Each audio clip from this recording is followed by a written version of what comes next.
6-ാം സങ്കീർത്തനം 9 മുതൽ 20 വരെയുള്ള തിരുവചനം.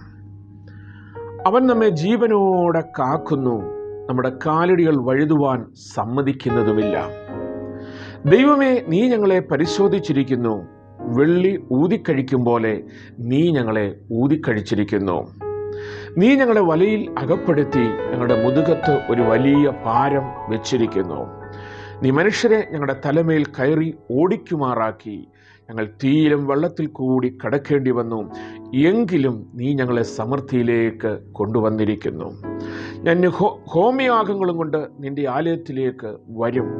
എൻ്റെ നേർച്ചകളെ ഞാൻ നിനക്ക് കഴിക്കും. ഞാൻ കഷ്ടത്തിൽ ആയിരുന്നപ്പോൾ അവയെ എൻ്റെ അധരങ്ങളാൽ ഉച്ചരിച്ചു, എൻ്റെ വായാൽ നേർന്നു. ഞാൻ ആട്ടുകൊറ്റന്മാരുടെ സൗരഭ്യവാസനയോടുകൂടെ തടിപ്പിച്ച മൃഗങ്ങളെ നിനക്ക് ഹോമയാഗം കഴിക്കും. ഞാൻ കാളകളെയും കോലാട്ടുകൊറ്റന്മാരെയും അർപ്പിക്കും. സകല ഭക്തന്മാരുമായുള്ളവരെ വന്നു കേൾപ്പീൻ. അവൻ എൻ്റെ പ്രാണനു വേണ്ടി ചെയ്തത് ഞാൻ വിവരിക്കാം. ഞാൻ എൻ്റെ വായ് കൊണ്ട് അവനോട് നിലവിളിച്ചു, എൻ്റെ നാവിന്മേൽ അവൻ്റെ പുകഴ്ച ഉണ്ടായിരുന്നു. ഞാൻ എൻ്റെ ഹൃദയത്തിൽ അകൃത്യം കരുതിയിരുന്നുവെങ്കിൽ കർത്താവ് കേൾക്കുകയില്ലായിരുന്നു. എന്നാൽ ദൈവം കേട്ടിരിക്കുന്നു, എൻ്റെ പ്രാർത്ഥനാ ശബ്ദം ശ്രദ്ധിച്ചിരിക്കുന്നു.